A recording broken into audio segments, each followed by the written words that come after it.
And rolling.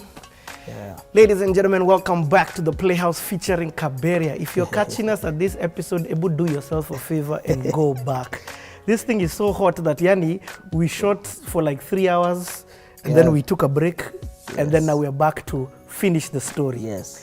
And we left it at such a mortal place. Yeah. It's a bit selfish on myself, but I was talking about where now, Kaberia, I first saw you, which for me was very shockingly playing, now because I know you, you were playing the percussions. Yeah, congas and bongos. On East Africa's first live DVD and CD recording. Yes. The Mavuno Worship Project. Yes. Endelea. Yes, that was a beautiful night of recording at film studios in Nairobi. First of all, how did you even become a part of the project? Now, somebody somewhere saw me having either testing percussion gear for one of our Afleo projects, 2006. Hold on. So at this time, Afleo has already been formed? Afleo has been formed. Okay, we're going to come back to Afleo after. Yes, Afleo has started. In 2006, we were doing our 3rd edition of Afleo. And there's this guy I met who his name was Wakake. I actually don't know how Wakake is. And he used to play percussion. He used to have, we were looking for, most of our set, we wanted to have a percussion segment. And why did you want to have a percussion segment? Yeah, because we were, if I'm not wrong, we had some songs that were very, that particular year, with needed a lot of percussive stuff. And a few churches had pairs of congas, just a few. But it was easier for us to contract to be getting off somebody who has percussion gear. And there's this guy that had this percussion equipment, and he's a percussionist, and I was told about him. And I got to meet him and we became such good friends, such that he played in my first ever recorded single, my own music, which I'll talk about. So we became good friends, and he used to play sometimes some evenings at Intercontinental, with some salsa bands with Kina. If I'm not wrong, Kabuda's husband was involved. What's his name? Asio. Yes, Asio. I think was involved in some of those things, and I would go there and sit and just watch what they're doing and wait for the gear, and I go with it home because you tell me just have it for flow practice, just have it. So I'm trying to figure out how word went round that I was in with percussion gear, testing it or sound checking. So one day Kanji calls me. One Kanji Mbogo. Yes. Kanji calls me and tells me, man, we would like, I'm stuck, I'm no percussionist for a project, but I was told that you play the percussion. I think I know what happened. Jack Odongo. Yes, I remember. Thank you, Jesus. Jack Odongo was having a concert at Nairobi Baptist.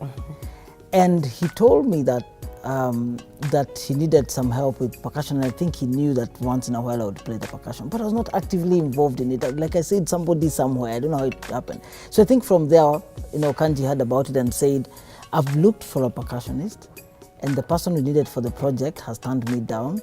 And I heard that you play percussion. I said, well, I don't play percussion. I can play, but I don't actively play.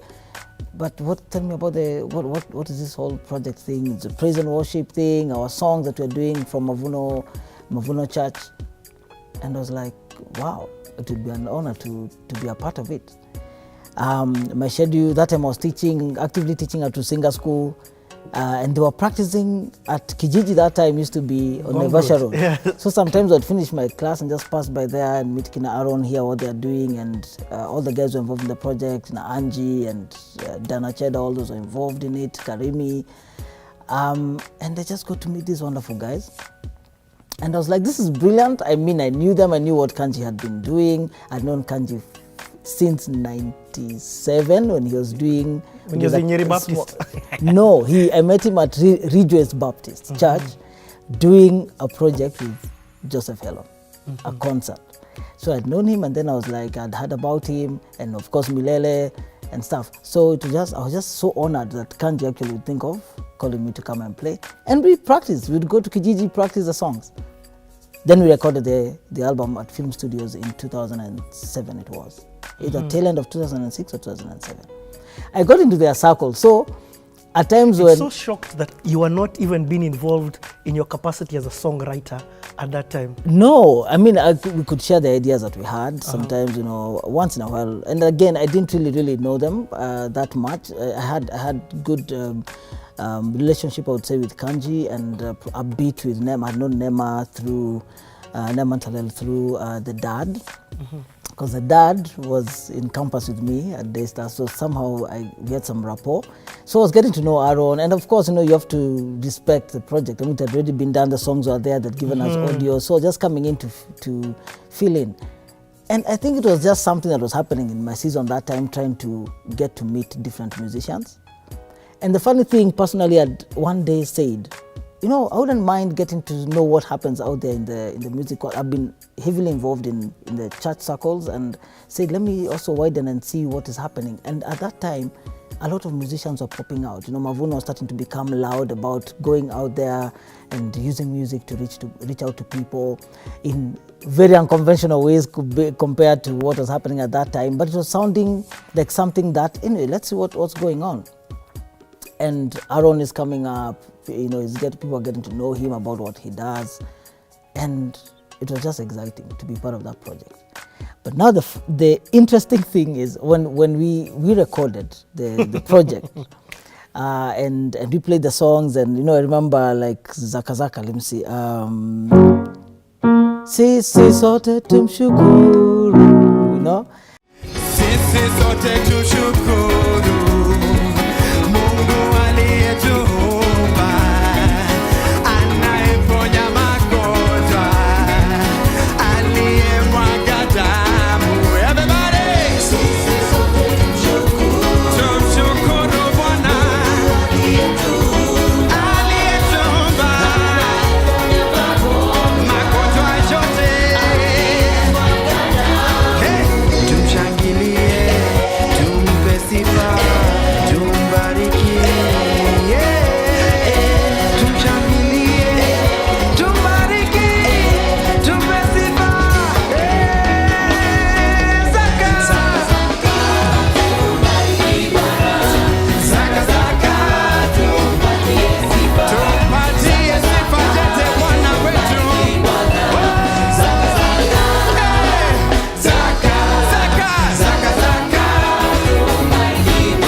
Songs like those, and Under the Rock, I was like, wow, this is so nice. You know, that there are songs like this and these guys are happening. A year after that, Kanji calls me again and tells me, man, remember the project we did? Yes. That time, by the way, in between, now Aaron has called me for his own gigs now to be his percussionist. So you became a percussionist now? I became a percussionist between tail end of 2006 and 2008, and I'm like, this is actually happening for real. Wakaki has given me his gear, I use it. So Aaron is doing his projects here and there. He had a brilliant show at Braeburn. Oh man, Aaron happened that particular night, and we worked on this project, and he had another one at FCC, but the one at Braeburn Theatre, I'll never forget. That was really nice. That was in 2007. So I'm in this circle. Sometimes I would go to Mavuno for service at South Sea Sports Club then when they were there, and that's how I got to, you know, reconnect with Kavuda. We were together in campus, and she was, I think, part of what was going on. And also, there's something that had just happened within that season. I can't really remember exactly what year, but when Nairobi Chapel started now widening and moving away from the 7 services into planting the plants, like Mavuno's strong plants that they did, I was also involved in helping out the Christmas performance for Kileleshwa community. No, not Kileleshwa, no, Covenant Church. Yes. Because one of the plants of Nairobi Chapel was Covenant. Then Church. later on became KCC. Then now they merged with KCC. So when they were at Hospital Hill as Covenant Church, they asked me to help them with their Christmas performance. So somehow we were interacting. Chris Adwa, I think, was where? Was it at the Ngong Road? And Kanji is in Mavuno. I'm at Covenant doing this project for Christmas, so somehow we were interacting and stuff. So it was not strange to me, but I was also now seeing exactly how do I fall into place with these things. So it's until now Kanji calls me in 2008, after I've done all these things with Aaron and stuff, tells me that they're going on a tour to the US with a project, Mavuno Worship Project. I'm like, okay. So he said, I need someone to stand in for the worship team while we are away, and just thought, would you mind coming to lead worship at Mavuno during that season when we are there? So I'm like, give me the details. Of course, I mean, this is what God has called me to do. You're my friend, and thank you. I was just feeling so humbled that I was part of this. Of course, I'll come and lead worship and stuff like that. At that time, I was building my band. I have a band that I'll talk about, and I just thought, yeah, why not? I'll come with my team and my friends, and we do this thing. As our conversation was going on, I don't know what I asked him. And then he tells me, strange, I would love you to be with us in this tour. So I'm asking myself, why are you not asking me? Why is Kanji not asking me? Yeah.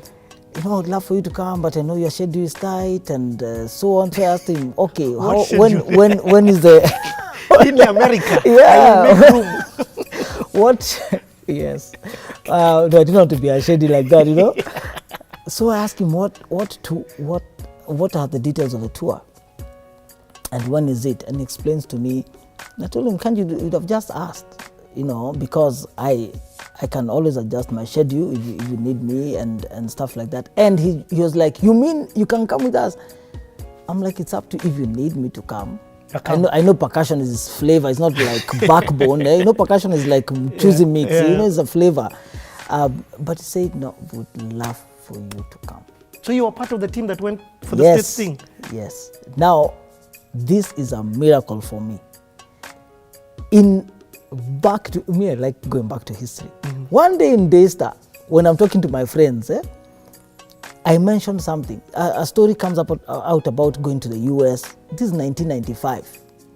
I remember saying a statement that one day I'll go to the US, but I'll go for maybe 3 weeks to 5 weeks to do ministry, and that's it.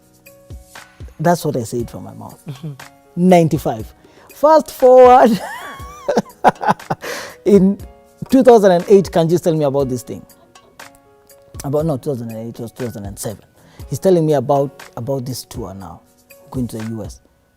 And he tells me the tour is about 5 weeks. Yeah. It's about 5-6 weeks and stuff like that. And let's go. Now that you've agreed that you told me that it's possible for you to come, let's work it out. So I told him I can't come with you guys from day one because I have a Fleo 2007 we were just about to do, and it was the first one where we were doing outdoor. Mm-hmm. We did a Fleo in Nyayo Stadium 2007. Many people remember that day because it was raining in the morning, 4 a.m. It was cold, and people have got stories about that. And we'll come back to that. We shall come to that. So I told them, you guys go ahead. So they were 2 weeks ahead of me. And I had to finish a Fleo plus other personal things that I was doing, and then caught up with them, and we flew together with Team Rimbuibi and caught up with them. If you calculate the time I was in the US, yes, to the end of that tour, it was 5 weeks. It was from 5 your mouth to weeks. God's ears. Yes. Ungesema 3 years. Well, I mean, of paid ministry. Yeah. No, 5 weeks, and I was going to do ministry work. Just like, it hit me later that actually it happened. And then the other amazing thing is that every expense was paid for. Mm-hmm. Everything. I think the only amount of money I used was to take the cab from my house to go to the embassy and do, my visa application. That tour was a partnership between Mavuno Church and their, and Nairobi Mariners Chapel partner churches. Yeah, and not not Mariners Church. No, it was, you see, Nairobi Chapel, before we even talk about Mavuno, Nairobi Chapel traditionally has had partner churches that, you know, and I think there's a cycle. I don't know that it's I don't know whether it's every 2 or 3 years that they send a team to do like either exchange program, and part of that has been music teams. Yes. So from even Reverend Kerman, Kinamasi, it's Mohia's always time, happened from way back. It used then. to happen. Yeah. So I don't know the exact cycle. I'm not a member of Chapel, but at least I know there's a cycle that happens. So now this was one of those tours that was another one to happen. And so I think what Nairobi Chapel family group of churches said is, now that we already have new church plants, and one of them is really strong that already has a project, why don't we send this music team from this church plant to be the one representing this tour that we always do? I get. So we went to 5 different states that had churches at Partner churches. Partner churches like Elmbrook Church in Wisconsin, Brookfield, just off Milwaukee in Wisconsin. We went to Grace Community Church in Indiana. Those are good friends of Nairobi Chapel. Now, Mariners Church, if I'm not wrong, and Pastor M can confirm this, Mariners Church was not in the original itinerary plan to go to. Yeah, so Mariners Church was, if I'm not wrong, like I said, was not on the original itinerary. But Charles Kaberia, also known as Kenyan, from part of Milele group that Kaima and Kanji are part of, was part of Mariners Church in Newport Beach in California, and was, I think, doing some either part-time or full-time work with the church as an African liaison and African cultural liaison person working in there. So I think because of his request to the church to have his Kenyan friends and this music team that is touring the US, you know, come and do a performance there in collaboration with Milele, then Mariners was able to say, okay, let them come and so on. So I was there. Let me now start putting it. Yes, I was there when that relationship that Mavuno has with Mariners Church actually began. Because, you know, even like Pastor Murithi was getting to know this guy. Oh, he was also on the tour. He was on the tour. Pastor Murithi, his wife. We had a guy called Livingstone, Livy the guitarist. Wow. Yes, we had Alan Kongo, the bassist. That time he was living in the US. Nema also went. Yes, she was there. Nema went, and Karimi was there, and Angie, I think, was there. Yeah, so we were this group, and who was the drummer then? Henry Wamai. Wamai was the drummer as a single man. Found his wife singing there. We were just seeing them, you know, giggling on the tour, and we're like, what's going on? And, you know, missing Ketepati, of course, and asking Karo Murithi, Pastor Karo, to come with it because she caught up with us in the trip. Anyway, those are other stories. But so I saw that relationship begin, and it was just wonderful, just going to Mariners Church, and then we had this concert in collaboration with Milele. It was brilliant. I mean, the experience that I had there was just simple things at that time of having in-ear monitors. That was not a culture then, I mean, for us.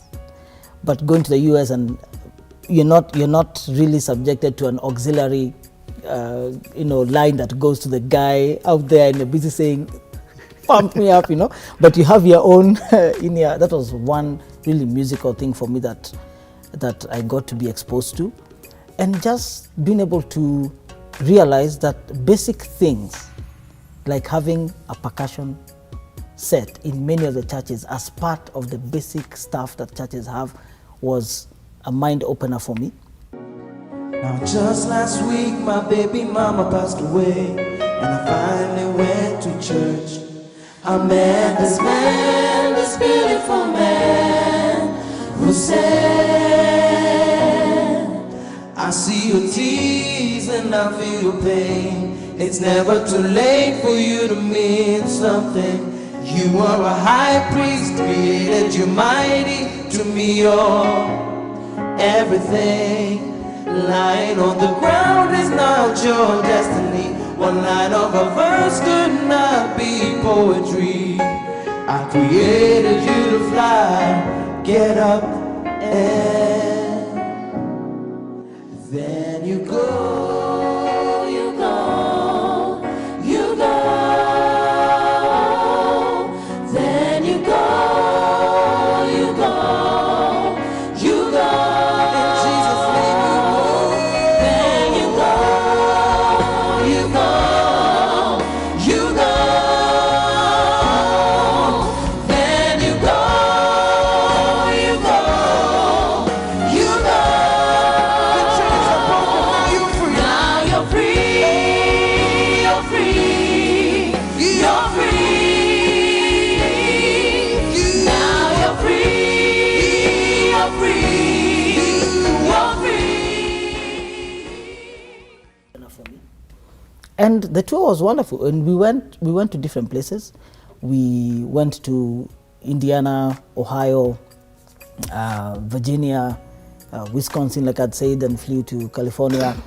Got to see many people, interact with many people, and from then on, it just opened my mind to many things. The thing that I remember that I carried home with me was that the US, especially then, in terms of ministry, were able to package a lot of things so well. Any writing, any documentation, any ministry things, and anything that they're able to document and package very well, that I thought in Africa we should be able to be challenged to do.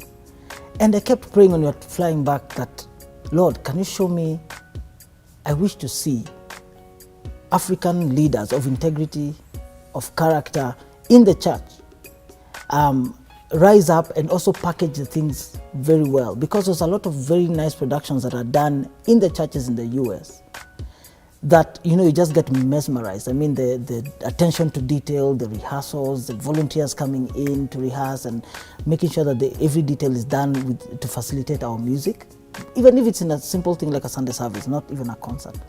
Some of that effort I didn't even see it here in the churches here in Kenya. Just one or two in Nairobi, and Nairobi Chapel has been one of those who have gone ahead in doing those kind of things. But even beyond that, because we have so much content to give, there's so much what many people would call is a lot of anointing, but it's like our gospel spread so wide, okay, but there's lapse in teaching, in going deeper. Mm-hmm. And even the ones who teach, they're not as audible.